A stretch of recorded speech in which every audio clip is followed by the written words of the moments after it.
Plan the perfect day trip close to home. Dive into Xperia Ocean Journey in Sevierville. And right now, locals in Sevier, Blount, Knox, Cocke, and Jefferson counties receive buy one, get one free tickets. Just use code BOGO, B-O-G-O, at XperiaUpClose.com. All right, good morning. Happy Thursday, or better yet, known as Friday Eve. By the way, Xperia Ocean Journey. If you've not been there, I've heard it's really, really cool. Indoor attractions and all this other cool stuff in Sevier County that's always taking place. Another great little thing to enjoy in Sevier County, and there's always a ton of stuff to do. Hey, by the way, beautiful sunrise taking shape here. We got a few high thin clouds joining us this morning. That's a live look at Anakeesta. And again, you can see some of those high clouds. Let's get a little bit more sky, shall we? There we go. Ooh, it's Thursday. It's Friday Eve. It's almost the weekend, and it's October 2nd. Happy Friday Eve to you as well, Aaron. Good morning, Rhonda. How are you, Carol? Good morning. We've got Ruth joining us from Corrington. Kathy, how are you? You working today? Good morning, Mark. Or in my case, it's happy PTO staycation Eve. Woo, woo. What is that staycation PTO stuff that you talk about there, Aaron? What is that stuff called? I have no idea. Oh, my goodness. Let's talk about temperatures this morning. We're in the 50s and 60s. Have you been outside yet? It's a nice, comfortable start to the day. Maybe a light jacket as we get the day started. And let me just tell you that a week from today, we'll definitely need those light jackets. Ooh, do I have your attention, please? Do I have your attention? It will be a little bit chillier as we get into next week due to the fact that we've got some drier air that's going to set up shop and roll its way on in. Forgot to push go live on Instagram. Let's get our Instagram followers. There's only usually a couple, but we'll get the Instagram followers coming on here in just a moment. Hey, by the way, this morning's temperatures are trending a few degrees colder than what we were yesterday. The reason why is we have slightly drier air settling on in, thanks to this ridge of high pressure that we've been talking about that's over into New England right now, and that's going to be settling its way on in. So that's going to draw in some just slightly cooler, but really more seasonable temperatures here for the next, say, 5 to 7 days, but those morning lows will come on down because the air is going to be drier, and that allows for some good radiational cooling during the overnight hours. If you have evening plans here tonight, by 6 o'clock, we're at 79, dropping down to 74 by 8. So maybe a light jacket if you're going to be out and about in your 3-day forecast. Plenty of sunshine is on the way. Temperatures are going to hover in the 70s and 80s. So here's what we're watching for the rest of the week, into the weekend, and the extended forecast. High pressure holds strong all the way through the weekend. This is great. It's going to be a good, solid fall weekend. Of course, we've got pumpkin patches now. It is October. If you're looking for some outdoor activities, this weekend's going to feel fantastic. More seasonal weather settles on in with that slightly drier air. Now, those rain chances do gradually increase as we get into next week, thanks to a couple things going on in the atmosphere that I'll explain if you stick around. All right, so first things first, let's talk about this ridge of high pressure that's been sliding its way in from Canada, affecting much of the mid-Atlantic, the Northeast, and extending all the way across the Tennessee Valley. And high pressure brings us sinking air. That's going to leave us with abundant sunshine, but it's also drawing in some slightly cooler air. So what you're looking at on the map there are 850 millibar temperatures. That's about 5,000 feet, just right there at the base of the clouds. This gives us a good idea if we have cold air advection, warm air advection, cold air moving in, warm air moving in. Gives us a great handle on that. Dew points. All right, so the dew point's going to fall all the way through our Friday and Saturday. That's going to make for some nice, comfortable mornings. Morning lows are going to drop down into the 50s and 60s, so it's going to be comfortable. And then notice those dew points start to climb as we get into our Sunday, Monday, Tuesday, and Wednesday of next week. Now, let's talk rain chances for a second. It's the null and void here over the next couple of days. We're not looking at any rain all the way through Saturday. We're rain-free, but not really. This is beneficial. Some good news to pass along is the rain chances do increase as we get into our Tuesday, Wednesday, and some of that's going to be associated with a return flow from the Gulf.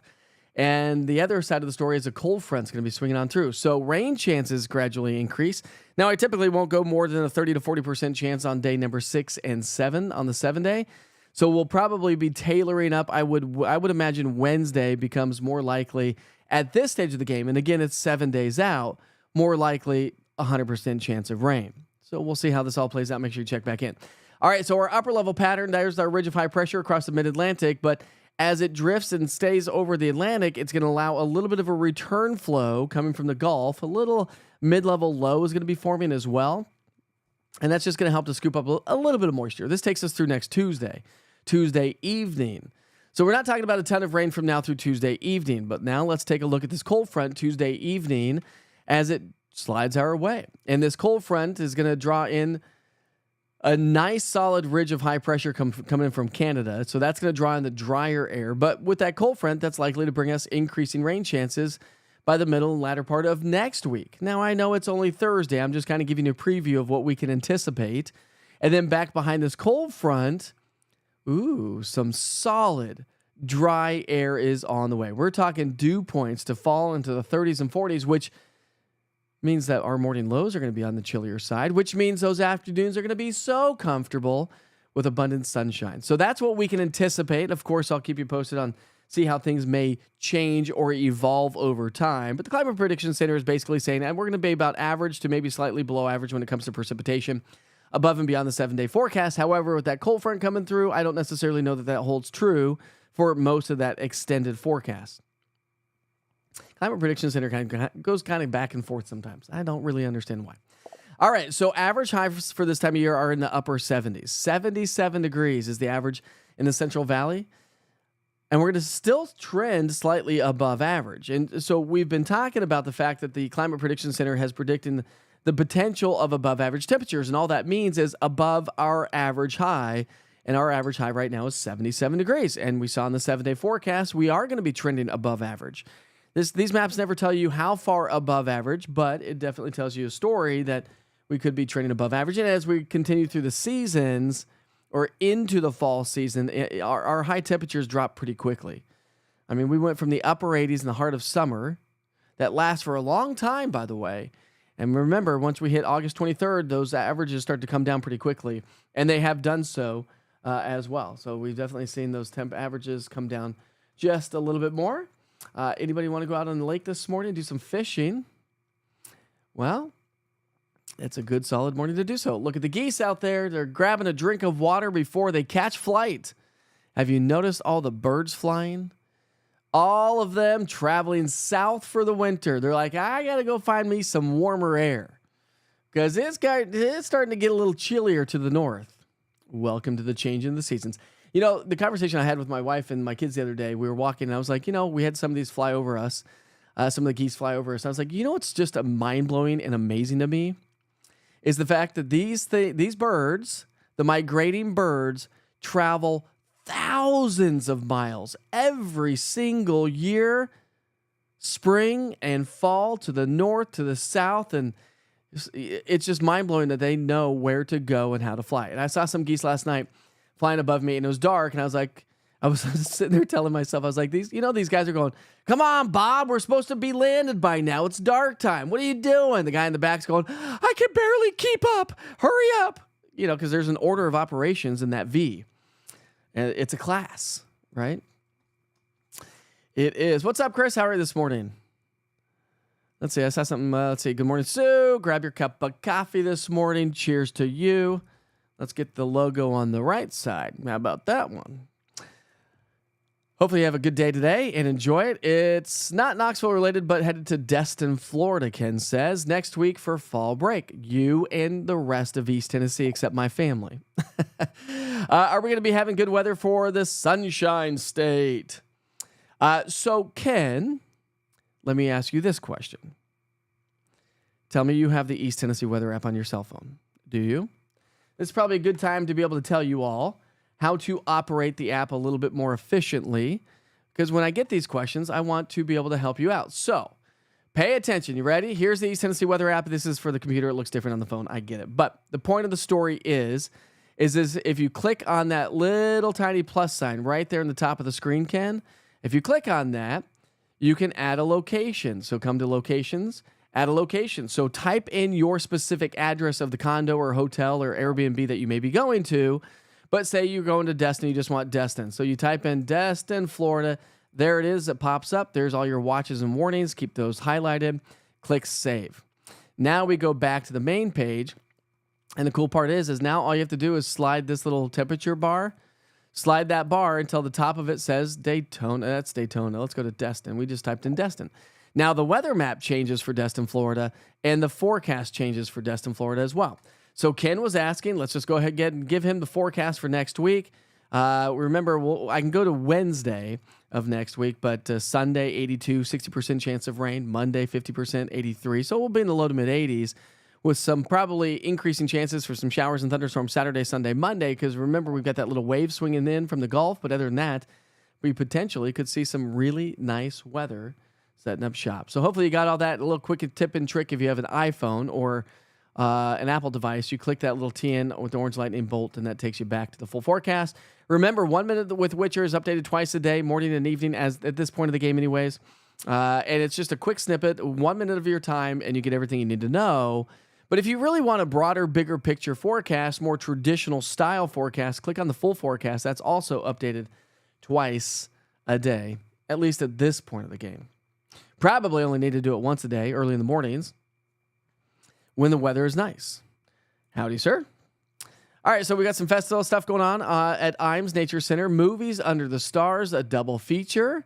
Do you happen to know who's playing? What movies are playing with the double feature? Doors open at 6 p.m. Movies start at dusk. Eva, I'm with you on that one. This is definitely my kind of weather. Good morning, Don. How are you this morning? Saturday also, we've got the Horse Haven Fall Festival, 11 to 3. All proceeds from the ticket sales go to the horse rehabilitation program. So some good stuff going on there.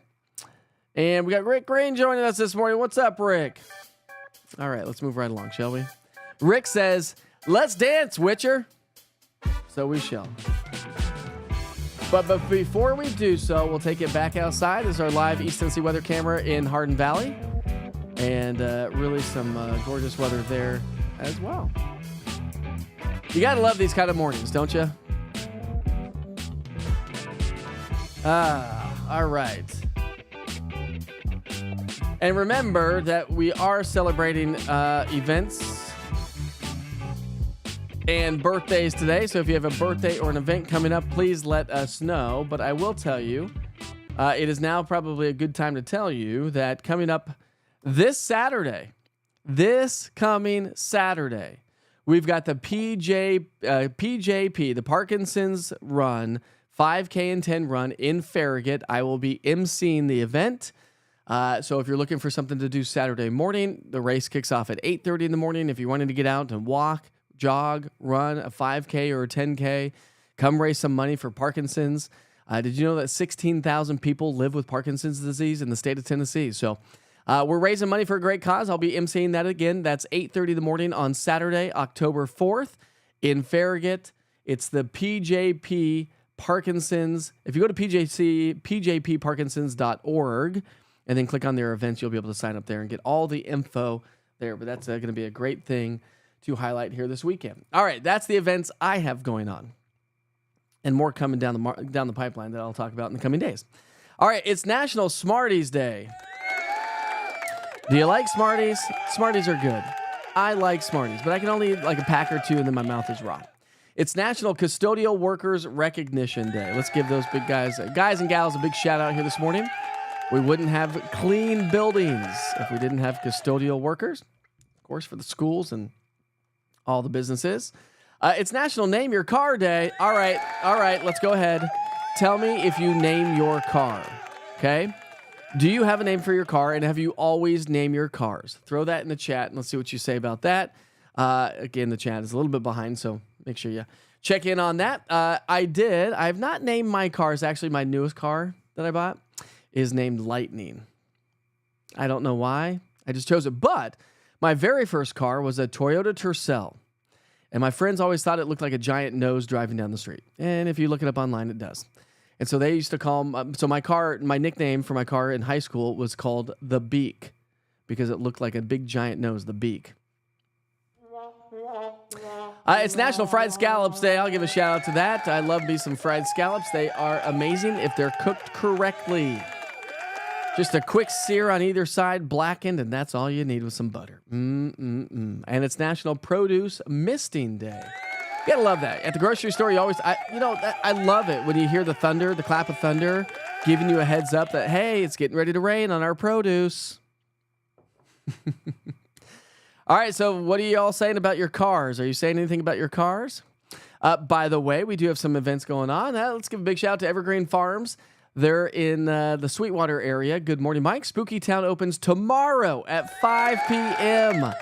Are you ready for another jump scare? I am.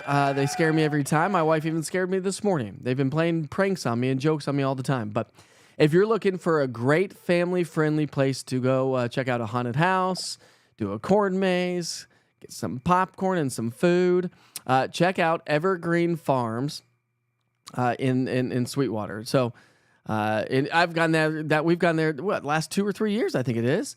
It's a mother and daughter that put on this farm this adventure. Anyway, Spooky Town. They work all summer long, all fall to get it ready for this time of the year. And I'll tell you what, they do an amazing job. So go check them out if you're in and around the Sweetwater area and you're looking for a family-friendly Spooky Town. It is fun. All right, Carol says, I named every vehicle I've had. Current one is Scooby and Silver. Nice. I love that. Here they are. The chat's coming in now. I've always named mine, but not this one yet. Kimberly, we got to name that car. I've always named mine. My Buick's name is Blanche. Nice. Blanche Devereaux? Blanche Devereaux. I don't even know who that is, but is that Blanche from like the Golden Girls? Chris says 2014 Challenger, the Red Bull 1967 Firebird Grandma. Why Grandma? I feel like the Firebird should be Red Bull and the Challenger should be Grandma. Oh! Did you hear that, Chris? Let's see. Our car is Galtrip. Galtrip Hemdall's horse in Ask. I can't even read what you're saying, Krista. I apologize. Is Gallup Heimdall? I don't even know what that is. That's a very long name for a car.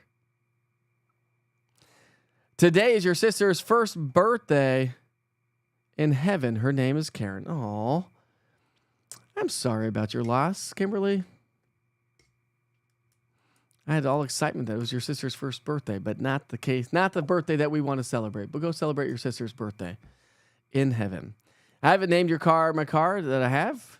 Growing up, we had a 57 Chevy named Betsy. That seems about right, Joanne. You are so welcome. Go down to Evergreen Farms, Spooky Town. It is awesome. I used to have a 1976 Mercury Cougar. It was canary yellow. Awesome, Ruth. I called it my banana boat. That's awesome. The van I have now is just she. Yours is Michael. Just got it. I love it. Got to name it after me. You're naming that after me, right, Kimberly? All right, let's talk about some history in weather, shall we? Today on October 2nd in 1989, flooding due to thunderstorm rains in the southeastern U.S. on the last day of September and the first day of October caused the Etowah River to rise 7 feet above in northeastern Georgia. In 1988, early morning thunderstorms in Georgia also produced 3 inches of rain in Canton and Woodstock.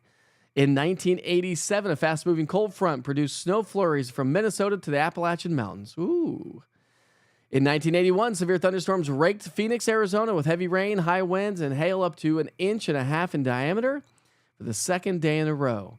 In 1980, the temperatures in Blue Canyon, California soared to 88 degrees, an October record for that location. In 1959, a tornado struck the town of Ivy, Virginia, located near Charlottesville. 11 people were killed, including 10 from one family. Awful news. That was 1959. In 1882, an early season windstorm over Oregon and Northern California blew down thousands of trees and caused great crop damage in the Sacramento Valley area. Now let's talk about some history, shall we? In 1959, The Twilight Zone debuted on CBS TV. The show ran for 5 years for a total of 154 episodes. That movie was scary to me.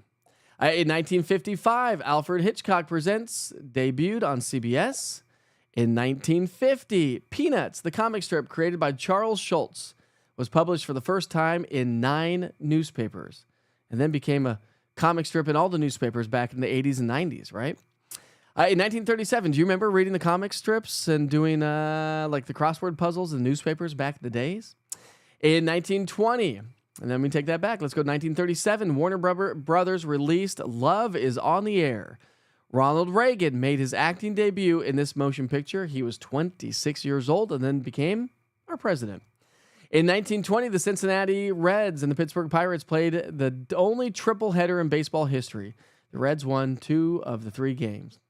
And in 1836, Charles Darwin returned to England after 5 years of acquiring knowledge around the world about fauna, flora, wildlife, and geology. He used the information to develop the theory of evolution, which he unveiled in an 1859 book entitled The Origin of Species by Means of Natural Selection. Let's do that one. The more you know. Do you feel smarter?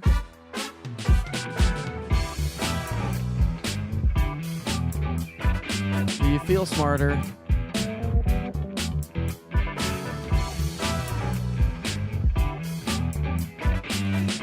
All right, that's a live look in downtown Gatlinburg. It's going to be a beautiful several days. Of course, the fall festivals are underway.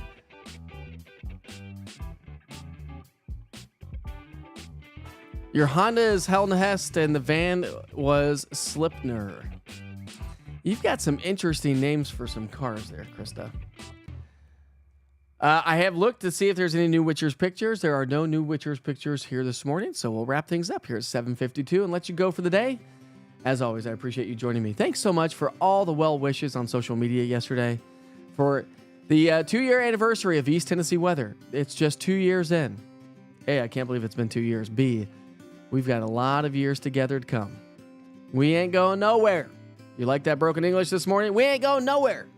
Anyways, don't forget to always check in every single day. I know you do because you join me here every day with Wake Up with Witcher. For those of you new to the platform, welcome. We've got 2 folks joining us on Instagram this morning. The old IG. Grab the sunglasses and light jackets this morning. You can shed the jackets this afternoon. Just kick back, relax, and embrace this beautiful weather, knowing that rain is on the way next week. If you missed any of the forecast, I will send you back to the forecast on the East Tennessee Weather app if you're joining us on the app as of right now. A little smarter than yesterday. Every single day. That's the nature of life. That's why when we get old, we become wise. I always wondered that as a kid. How do these old people know so much? We've lived life. We've lived life. Be safe, be kind to each other. Life is short. Enjoy the sunshine. I'll see you tomorrow.